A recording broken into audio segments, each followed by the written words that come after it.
हमारी लाइट भी चली गई है। अब ये मोबाइल डाटा है।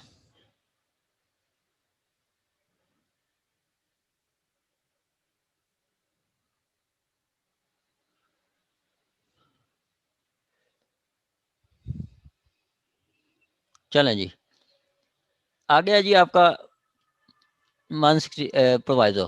कहता है provided that no magistrate of third and no magistrate of second not specially empowered by the Biafra government shall authorize detention in custody of police.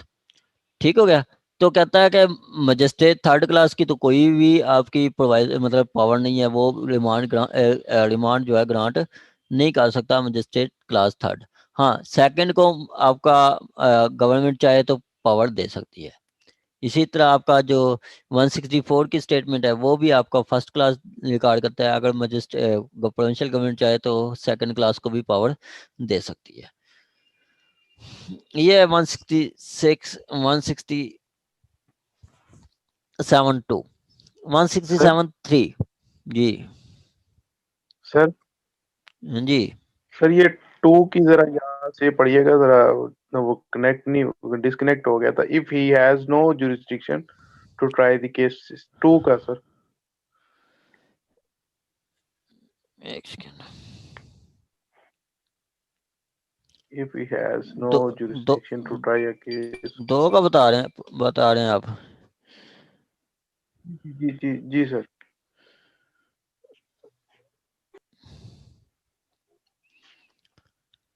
दो का if he has not jurisdiction to try the case and if a trial consider further detention in necessary he may order the accused to be forwarded to magistrate having such jurisdiction। ठीक हो गया। अब वो कहेगा कि अगर magistrate जो है वो मतलब केस मतलब उसकी जुरिस्डिक्शन भी नहीं है तो वो उसको फॉरवर्ड कर दिया जाएगा उस मजिस्ट्रेट के पास जिसकी जुरिस्डिक्शन में बनता है। जैसे कि अगर सपोज के कराची में है मुलजिम, तो वो कराची वाले को कहेंगे कि आप लाहौर से ले जाएं। मुलजिम अरेस्ट हुआ कराची में पेश किया गया तो वो उसको लाहौर ले आएंगे। या आपका जो मतलब एडमिनिस्ट्रेटिव मतलब ये काम कर रहा होता है, उसके बाद वो जब कंप्लीट हो जाता है तो उसको जुडिशियल कस्टडी में भेज देते हैं। उसके बाद कहा जाता है कि इसको आपने वो जुडिशियल मजिस्ट्रेट के पास ले जाना है जिसकी जिसको जो इस ऑफेंस को ट्राई करेगा उस ट्रायल वाले जज के पास लेके जाना है। ठीक है, जब आपका रिमांड कंप्लीट हो जाएगा। सर सर ये सर मैं इसलिए ये कह रहा था कि दोबारा पढ़ें कि सर इसी के टू में ऊपर जो लिखा हुआ है, whether he has or has no jurisdiction to try the case. Hmm sir ऊपर वो कह रहा है कि उसकी जो जुरिस्डिक्शन है या नहीं है। हम्म ऊपर उसको वो और बात कर रहा है, नीचे कुछ और कर रहा है, ये मैं कह रहा था। वही देखे ना कि जिसकी मजिस्ट्रेट की सपोज के एक मुल्जिम कराची में अरेस्ट हो जाता है तो उसकी जुरिस्डिक्शन तो नहीं है, ऑफेंस लाहौर में हुई है। ठीक है, तो फिर वो मजिस्ट्रेट उसको जो नेसेसरी होता है उसको रिमांड दे के उसको जो मजिस्ट्रेट एम्पावर्ड होता है उसके पास भेज देती है। ठीक है, या मजिस्ट्रेट यहाँ पे वो जो इस्तेमाल कर रहा है वो पावर वो सारी एडमिनिस्ट्रेटिव है। ठीक है, जब उसको लगता है कि अब कोई फर्दर डिटेंशन ज़रूरी नहीं है, जब उसको लगता है फर्दर डिटेंशन मतलब वो जुडिशियल करेगा तो उस टाइम वो साथ आर्डर करेगा कि इसको आपने बाद में उसी ट्रायल जज के पास ले जाना है जिसकी जुरिस्डिक्शन में ये फॉल करता है या जिसकी जो इसको ट्राई करने की अथॉरिटी रखता है उसके पास ले जाना है। सर सर जिस तरह मैं समझाऊं कि ये कह रहा है कि अगर वो जब पहले फर्स्ट इंसान के बाद पहली दफा उसके पास आता है तो वो जब नेसेसरी होगा तो वो देखेगा, तो चाहे उसकी जुरिस्डिक्शन है या नहीं है, पहले वो देखेगा। लेकिन जब वो समझेगा कि अब अननेसेसरी है इसको आगे रिमांड देना, तो फिर उसको दे देगा जिसकी वो जुरिस्डिक्शन होगी, ये कह रहा है sir. And if consider if he has not jurisdiction, try the case, send it for the trial and consider further necessary. He may order the accused to be brought to magistrate having such jurisdiction. मतलब simply यही बता ऊपर से भी यही कहा गया कि magistrate to whom accused is forward under this section whether he has jurisdiction or not try the case for time to time authorize the detention of accused in such custody and such magistrate thinks for the term not exceeding 50 days in a whole. ठीक है, simply वो कह रहे हैं कि उसकी jurisdiction है या नहीं है। ऐसा नहीं है कि जी जुरिस्डिक्शन उसकी है या नहीं है, वो रिमांड दे सकता है, लेकिन ट्रायल ठीक उसी कोर्ट वो कोर्ट करेगी जिसकी जुरिस्डिक्शन में बनता है। ठीक है, वो ऐसा मजिस्ट्रेट जिसकी जुरिस्डिक्शन बनती है या नहीं बनती वो रिमांड दे सकता है, ट्रायल वही करेगा जिसकी जुरिस्डिक्शन में बनता है। ठीक हो गया, ठीक ठीक ठीक ये कहा गया। आगे क्या आ गया ठीक है कि सर। 3 में कहता है magistrate under this section detention magistrate authorise under this section detention in the custody of police shall record as reason for so doing. अगर मजिस्ट्रेट रिमांड देता है, कौन सा रिमांड, यही रिमांड वो आपका 167 के तहत जो आपका रिमांड देता है कि इसको फिजिकल रिमांड देता है, तो उसकी वो रीजन लिखेगा कि किस रीजंस पे मैं रिमांड दे रहा हूँ, वो अपनी रीजंस देगा, रीजंस लिखेगा, उसके अकॉर्डिंग वो होगा। 4 में बताया गया कि magistrate giving such order shall forward a copy of his order with his reason for the making it to session जज। ठीक हो गया, जब वो ऑर्डर करेगा, मजिस्ट्रेट ग्रांट करेगा ये दूसरा मजिस्ट्रेट, तो वही आपका ऑर्डर किसको भेजेगा, सेशन जज को।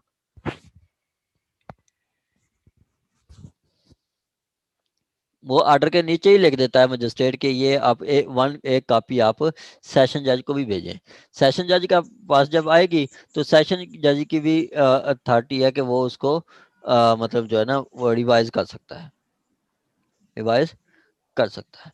आगे 4 में बताया गया कि magistrate giving such order shall forward copy, ये हो गया। आगे 5 इंपॉर्टेंट है, 167 5 इंपॉर्टेंट है। अपना अलार्म लगा के सो। ये अपना माइक ऑफ कर दे काइंडली, महमूना आजम साहब, बादशाह साहब अपना आप भी अपना माइक ऑफ कर दें। सर ये एक क्वेश्चन पूछना था सेक्शन के दौरान है सर। सर ये प्रैक्टिकली तो ऐसे मतलब होता नहीं है, मतलब ये जो ऑर्डर आप बता रहे हैं कि मजिस्ट्रेट साहब एक कॉपी सेशन जज साहब को भेजते हैं, होता है सर, ऐसे होता तो है, सर इधर केपी में प्रैक्टिकल ऐसे सर कोई एग्जांपल मैंने नहीं देखी सर। होता है, होता है, भेजते हैं। आप किसी कभी जाके अहमद से पूछें, ये सारी चीजें अहमद आपको सिखाएंगे। ठीक है सर, ठीक है। हाँ जी, अहमद से पूछें तो वो अहमद आपको बताएंगे कि हम भेजते हैं नहीं भेजते, भेजते हैं ये। ठीक हो गया सर हम से बाकी चीजें भी पूछ सकते हैं सारा? मैडम, बहुत कुछ पूछ सकते हैं, उनके पास तो बहुत नॉलेज होता है, वो तो नॉलेज का खजाना होता है उनके पास। ठीक है, तो उनसे भी पूछना चाहिए। ठीक हो गया, सर यहाँ 60 और 61 लिखा हुआ है सर, इसकी जगह 161 नहीं आएगा, ये गलती से लिखा है या क्या? चलें जी।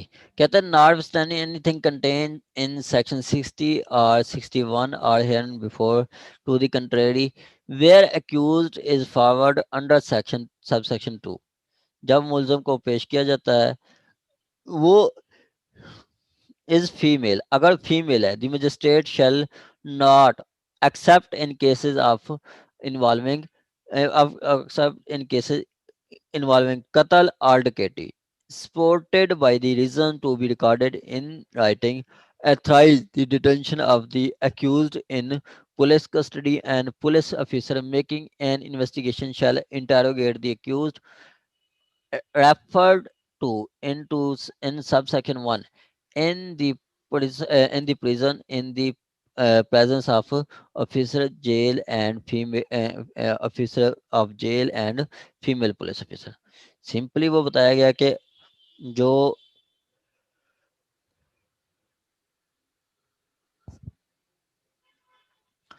जब आपकी मुलजिम है कोई वुमेन, ठीक है, फीमेल मुलजिम है, ठीक है, तो उस सूरत में आपका जो उसका रिमांड नहीं होता, मुलजिम का रिमांड मुलजिम वुमेन का रिमांड नहीं होता, किसी भी केस में रिमांड नहीं होता। ठीक हो गया,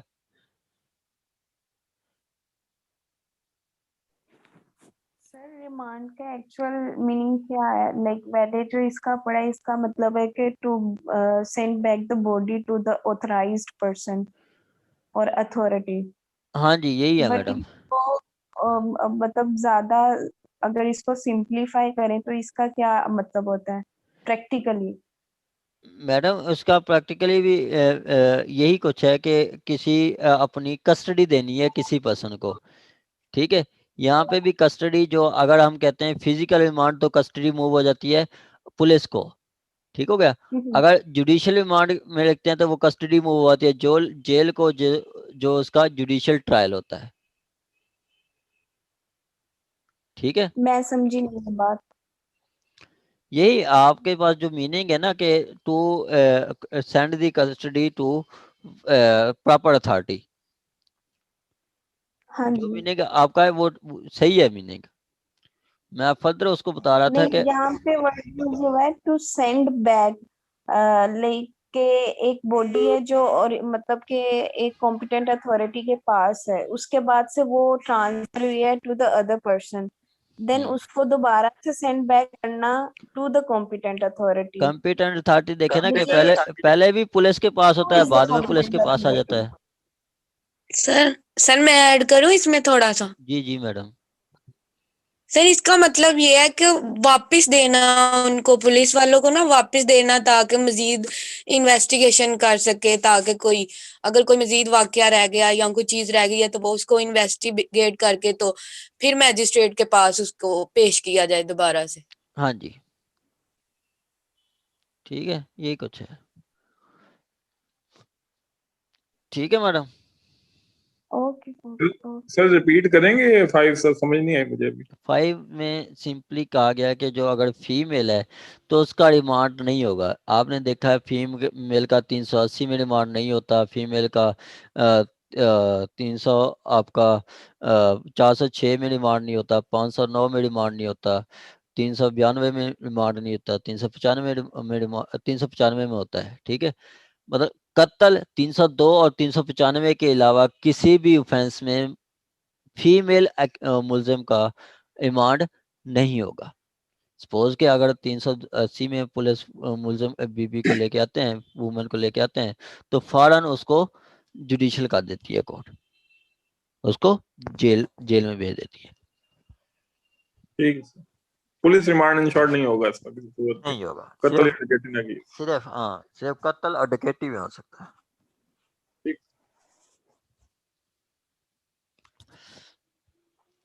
आगे 6 में बताया गया कि officer in charge of prison shell make appropriate arrangement for the admission of investigating police officer into the prison for the purpose of interrogating of accused। जो आपका जो मुलजिम जेल में है उसकी कोई इन्वेस्टिगेशन करनी है तो उसके लिए वो जेल सुपरिटेंडेंट के लिए कहा गया कि वो प्रॉपर अरेंजमेंट करेगा अगर आईओ जेल में इन्वेस्टिगेशन करना चाहता है तो। सपोज के आपका एक मुलजिम जुडिशियल हो गया है, ठीक है, उसको जेल भेज दिया गया, तो उसको उससे मजीद इन्वेस्टिगेशन करनी है तो एप्लीकेशन दी जाती है 344 की, 344 की एप्लीकेशन दी जाती है और वो मुलजिम जो है उसको मजिस्ट्रेट अलाउ करता है, तो फिर आईओ जो है वो जाके जेल में ही इन्वेस्टिगेशन करता है, ठीक है। हाँ, अगर उसको फिर आगे 107 में पढ़ते हैं तो ये चीज़ आपको क्लियर हो जाती है कि मतलब अगर उसको बाहर ले जाना है उस मुलजिम को for the purpose of recovery या कोई और कोई चीज़, तो उसके लिए वो क्या करेगा, वो उसको डे टाइम में मुलजिम को जेल से बाहर ले सकता है, मतलब सुबह से शाम तक किसी भी वक्त ले सकता है, रात को नहीं लेके जा सकता। कहता है if for the purpose of investigation it is necessary that the accused referred in subsection 1 be taken out of prison, अगर उसको जेल से बाहर भेजना है तो। सर ये फीमेल के बारे में क्या? नहीं, ये सारे मुलजमान के बारे में है, फीमेल के बारे में सिर्फ 5 है बस, ठीक है। कहता है if for the purpose of investigation it necessary the accused referred in subsection 1, मतलब subsection 1 में जिसको रिमांड दिया गया है।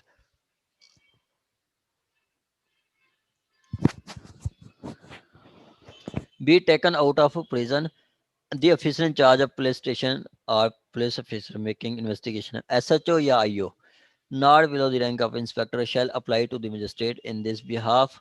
Apply करेगा magistrate को. The magistrate may, for the purpose to be recorded in writing, permit taking the of accused out of prison in the company of a female police officer appointed by the magistrate. ठीक हो गया. तो simply कहा गया कि अगर police को लगता है कि इस मुलजम को बाहर ले आना चाहिए तो वो एप्लीकेशन देंगे, तो फिर उसको बाहर लेके जा सकते हैं. ठीक है. अगर फीमेल है तो उसको फीमेल की कंपनी में बाहर भेजा जाएगा. आगे वही प्रोवाइजो आगे के provided that the accused shall not be kept out of prison while in the custody of police between sunrise and sunset.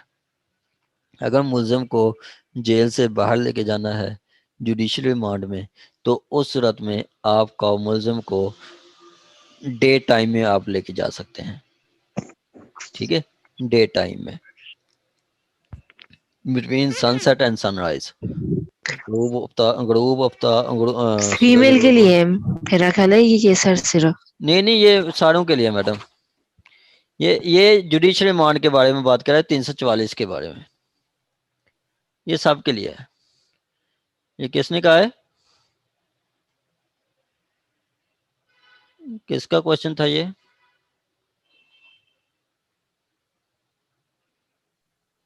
Sir ये 7 में जो कह रहा है sir, investigation sir sub inspector से नीचे नहीं कर सकता, तो सर ये इन्वेस्टिगेशन ऑफिसर होता है आईओ, सर ऐसे भी तो होते हैं, वो भी तो करते हैं. Taken out of the prison. यहाँ पे उसने आईओ लिखा है और एसएचओ लिखा है. आईओ कोई भी हो सकता है. ठीक है. आईओ कोई भी हो सकता है. अब आपको मैं इसका क्रक्स बताता हूँ 167 का. उसके बाद कुछ रूल्स हैं वो बता के मैं आपको आर्डर पढ़ाता हूँ कि आर्डर क्या होते हैं. ठीक है. कहता है कि जब भी मुलजिम को अरेस्ट किया जाता है और उसके मतलब 161 के तहत पेश किया गया और उसको जो है फिर वो अगर इन्वेस्टिगेशन कंप्लीट नहीं होती 24 घंटे के अंदर, तो फिर उसको पेश किया जाता है मजिस्ट्रेट के पास, जो नियरेस्ट मजिस्ट्रेट होता है. ठीक हो गया. साथ मुलजिम को भी पेश किया जाता है और रिकॉर्ड भी पेश किया जाता है. 167(2) में ये बताया गया कि आपका जो मजिस्ट्रेट है वो 15 डेज का रिमांड दे सकता है. 15 डेज से ज्यादा नहीं दे सकता. 15 डेज से ज्यादा रिमांड नहीं दे सकता.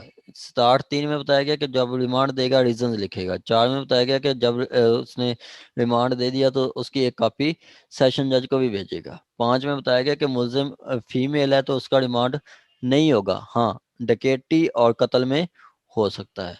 6 में बताया गया कि अब जेल में इन्वेस्टिगेशन करनी है तो जो जेल सुप्रीडेंट है वो अरेंजमेंट करेगा और आईओ को फैसिलिटेट करेगा कि वो इन्वेस्टिगेशन कर सके, इंटरोगेशन कर सके.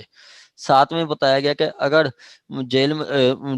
जेल आपका मतलब जुडिशियल उस पर लेके जानी है, जुडिशियल रिमांड में बाहर लेके जाना है मुलजिम को, तो वो आप लेके जा सकते हैं. लेकिन आप वो अगर फीमेल है तो उसको फीमेल कंपनी के साथ ले जाएंगे. उसके अलावा उसको डे टाइम में आप बाहर ले जा सकते हैं, नाइट टाइम में नहीं लेके जा सकते. कौन से रिमांड में लेके जाएंगे? तो जुडिशियल रिमांड 344 का.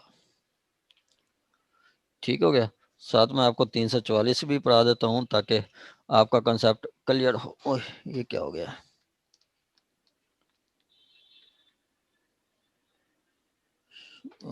शुक्र है. ठीक हो गया सर. आगे जी आपका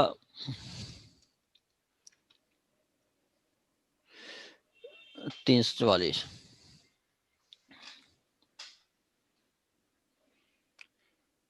ये है 344. कहता है no provided no magistrate shall remand an accused person in custody under the section exceeding 15 days at time. एक दिन में 14 दिन से ज्यादा रिमांड नहीं दे सकता. Every remand under this section by court other than the high court shall be in writing signed by presiding officer magistrate magistrate की मौजूदगी में होगा। कहता है 344, कहता है if from the absence of witness और any other person reasonable cause it becomes necessary or advisable to postpone the commencement of or adjourn any inquiry or trial, the court may, if it thinks fit, by order in writing, stating the stating the reason therefore, for the time to time postpone or adjourn the same on the such term is think fit for the time to consider reasonable and may be warranted by demand of accused if in custody. By the demand of accused it in custody. अब वो कहते हैं कि जो आपकी proceeding है वो stop हो सकती है अगर मुलजिम का रिमांड चाहिए है, तो वो मुलजिम का रिमांड पुलिस लेगी 344 के तहत और उसको आपके इन्वेस्टिगेशन करेगी। उतनी देर तक आपकी जो ट्रायल है वो प्रोसीडिंग स्टॉप हो जाएगी और जब ये वापस देगी तो फिर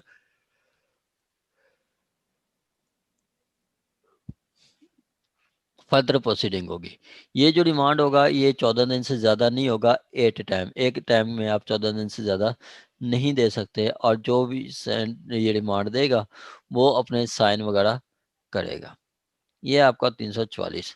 अब आपको मैं रिमांड के वो दिखाता हूँ कि रिमांड क्या होता है, कैसे होता है। रिमांड के मैं ऑर्डर पढ़ाता हूँ आपको ताकि आपको थोड़ा एक व्यू मिले।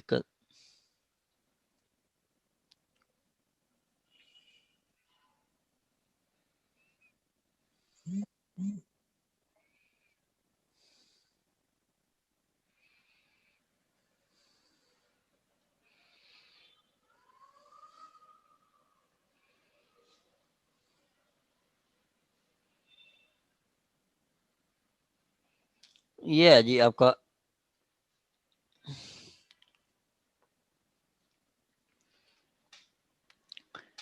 ये ऑर्डर किया गया कि दरखास्त सूल रिमांड वापसी जिस्म मतलब रिमांड वापसी जिस्म 12 यौम 12 दिन का उन्होंने रिक्वेस्ट किया है।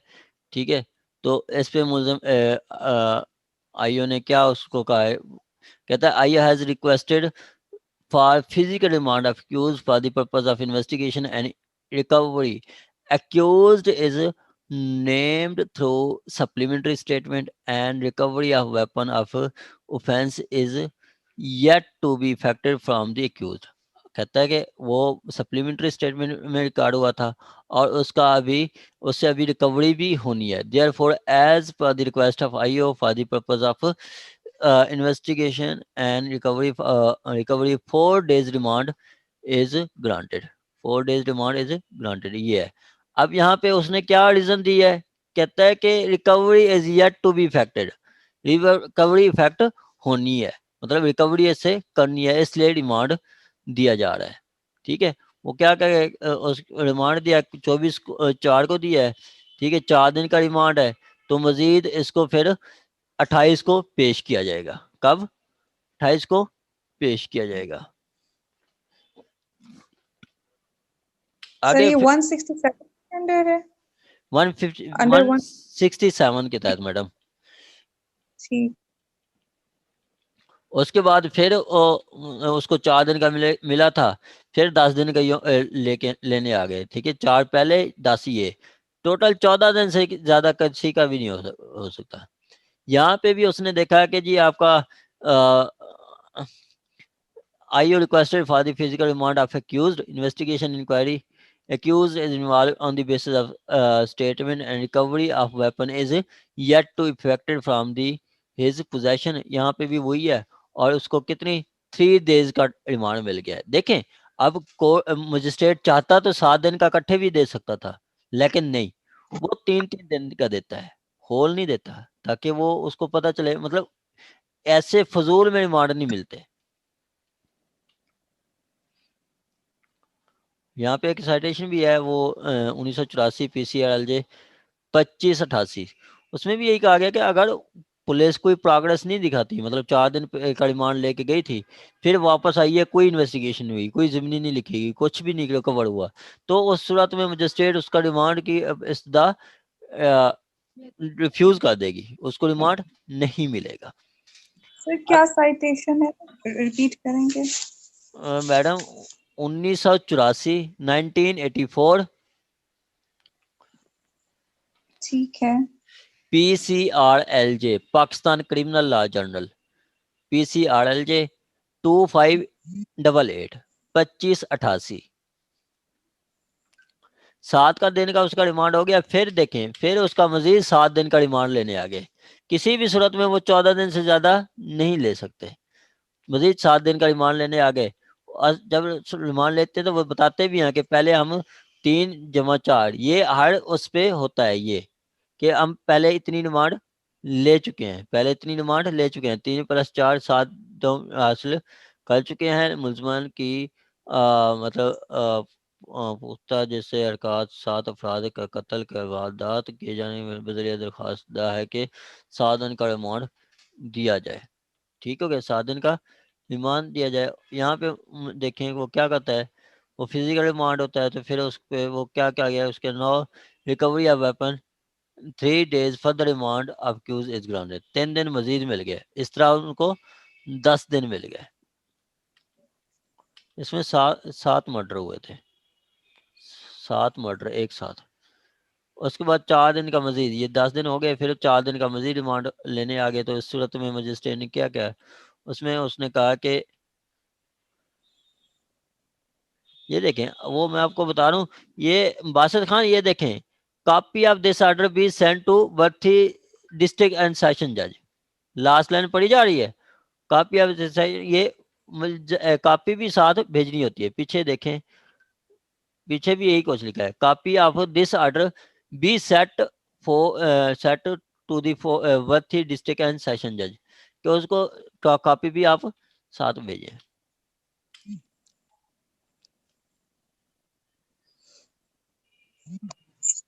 चुप करो ना। आगे वो मजीद उसको बताया गया कि यहाँ पे उसको मजीद। सर मेरा एक क्वेश्चन है। जी मैडम। सर इधर फैसलाबाद कोर्ट्स में तो 14 दिन से ज्यादा का भी रिमांड ले लेते हैं। अच्छा। तो ये डिस्क्रिप्शन ऑफ जज होता है? वाह वाह मैडम, ये कौन सी कोर्ट देती है 14 दिन से ज्यादा का? सर इधर अक्सर मैंने फौजदारी कोर्ट्स में देखा है, ये यहाँ पे तो महीनों ऐसे ही चलाते रहते हैं काम के, स्ट्राइक हो गई, ये हो गया, वो हो गया, तो फिर वो ऐसे ही चले जाते हैं दोबारा डेटे लेके। मैडम वो रिमांड नहीं है, वो ट्रायल होता है। ट्रायल तो 5 साल भी चलता रहे। तो नहीं सर, ये रिमांड के केसेस में होता नहीं है, जब वो कहते हैं कि जी आज स्ट्राइक हो गई है तो फिर और 7 दिन का रिमांड दे दें? नहीं होता मैडम, आप कोई भी मुझे जाके केस दिखाएं, 14 दिन से ज्यादा किसी का नहीं होगा। तो ये डिस्क्रिप्शन ऑफ जज भी नहीं होगा? डिस्क्रिप्शन भी नहीं है, लॉ से अब अब जा ही नहीं सकता। किसी भी केस में आप देखें 16 दिन भी नहीं होंगे। ठीक है। किसी भी केस में नहीं, चलो किसी भी केस में भी नहीं। ठीक है, ठीक है, थैंक यू। हाँ जी। और आप क्लास क्यों नहीं लेती? आप हफ्ते बाद 15 दिन गायब हो जाती हैं, फिर 1 दिन आ जाती हैं, फिर 15 दिन गायब हो जाती हैं। सर वो पेपर हो रहे थे सोशियोलॉजी के, और तहसीलदार की तैयारी कर रही थी, आपको बताया था पहले। तहसीलदार के पेपर खत्म हो गए, अब आपने कोई छुट्टी नहीं करनी। ठीक है। नहीं सर, पेपर अभी उनके होने हैं, लेकिन वो साथ साथ तैयारी जारी है। मैडम कैंसिल हो गए हैं। हाँ जी, अभी दोबारा होने हैं ना। कैंसिल हो गए हैं, चलें जी कभी आगे, नहीं लेंगे। आगे चलें जी आगे। आगे जी ये देखें कि उसको अब वो कोर्ट ने क्या किया है, उसको जुडिशियल कर दिया है।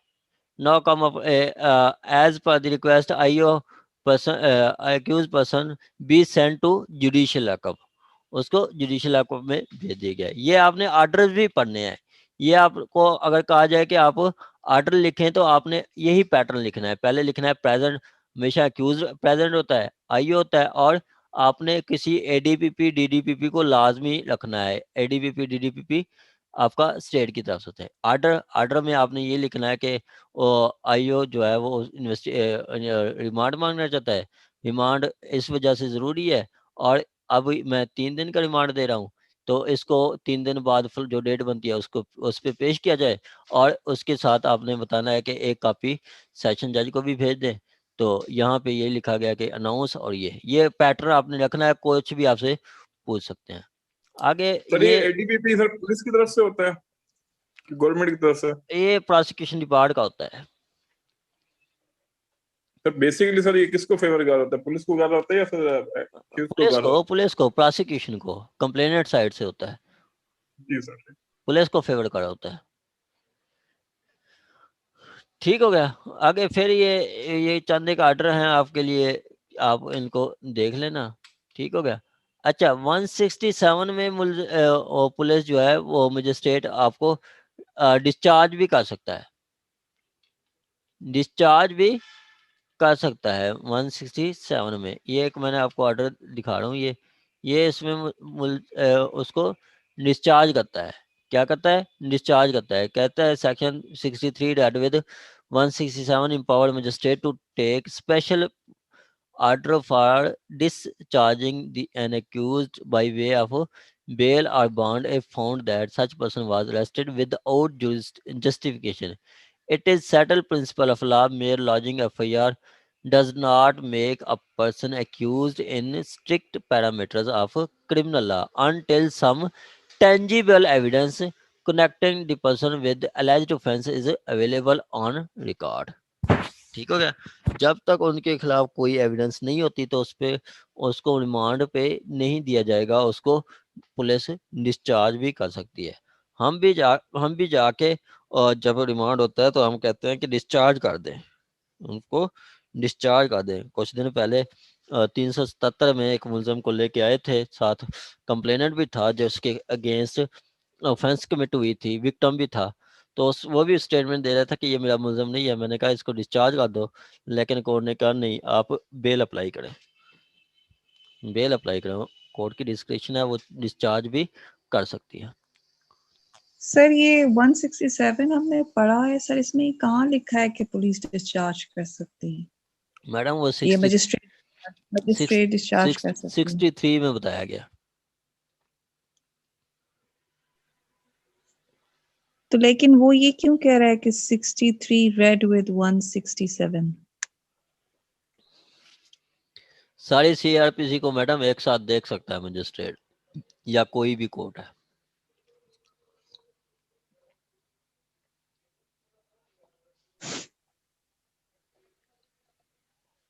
सर मेरा मतलब है कि सर 167 में ऐसी कौन सी पावर है डिस्चार्जिंग की? मतलब वो यही कह रहे हैं ना कि 63 को आप 167 में वो रिमांड लेने आ गए, पुलिस को लगता है कि ये बंदे ने तो कोई ऑफेंस ही नहीं की, तो उस सूरत में उसका रिमांड क्यों देगा कोर्ट?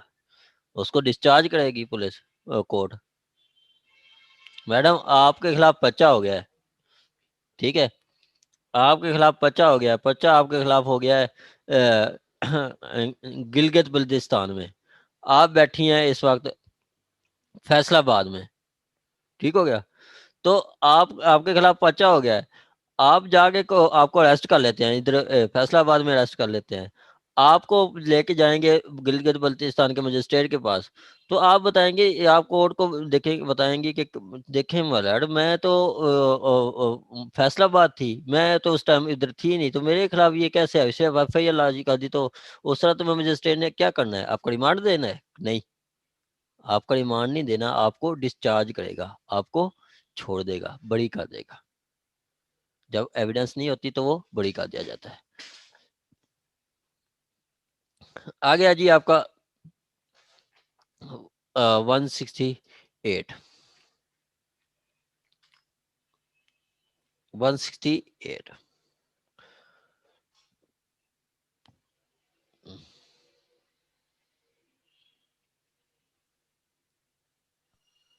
सर। जी मैडम। अस्सलाम वालेकुम सर। वालेकुम सलाम जी मैडम। सर अगर हम डिफरेंशिएट करना चाहें 167 एंड 344 को, तो मतलब हमारे पास दो डिफरेंसेस आएंगे। 167 जो डील करेगा पुलिस कस्टडी से, एंड जो 344 होगा वो जुडिशियल कस्टडी से। फिर जो दूसरा डिफरेंस आएगा वो दिनों का आएगा, पीरियड्स का डिफरेंस आएगा ना। यानी कि जो हमारा वो है फिजिकल रिमांड है वो मतलब गेप्स में देना है, जो अभी आपने साइटेशन बताई हमें। बाकी वो सिर्फ 14 दिन तक रहेगा, ओनली 14 डेज। और जो 344 का है वो 15 डेज रहेगा, पर वो नॉट एज अ होल, मतलब वो 15 डेज से एक्सीड कर सकता है। हाँ जी बिल्कुल मैडम, जो हमारा फिजिकल रिमांड है वो 15 दिन से ज्यादा नहीं होगा। जो जुडिशियल रिमांड है वो 15 दिन से ज्यादा हो सकता है, 15 दिन से ज्यादा हो सकता है।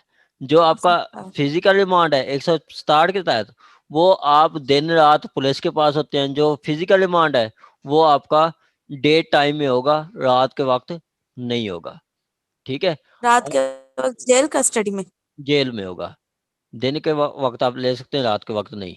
जो आपका फिजिकल से 167 है, ये आपका रूल है, रूल आके दिया जाएगा। जो 167 है वो एक्सेप्शन है, एक्सेप्शनल केसेस में आपको जुडिशियल रिमांड मिलेगा, रूल एज ए रूल नहीं मिलेगा। जहाँ बिल्कुल खास वजूहात होंगी देन आपको जुडिशियल रिमांड मिलेगा, नहीं तो नहीं मिलेगा। ठीक हो गया। और इधर आपका 14 दिन से ज़्यादा नहीं, उधर 14 दिन से ज़्यादा मतलब 15 दिन से भी ज़्यादा हो सकता है। ठीक है, लेकिन एट ए टाइम वो एक दफ़ा वो 14 दिन का दे देंगे, उसके बाद फिर और चाहें तो और भी आप ले सकते हैं।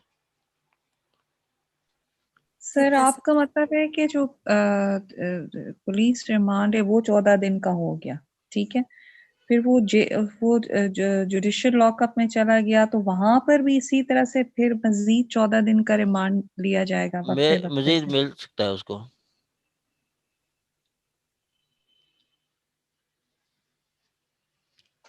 ठीक हो गया। आ गया जी report of investigation by subordinate police officer. हमारी 1 मिनट तक मीटिंग एंड होगी तो फिर मैं नई मीटिंग स्टार्ट कर दूंगा।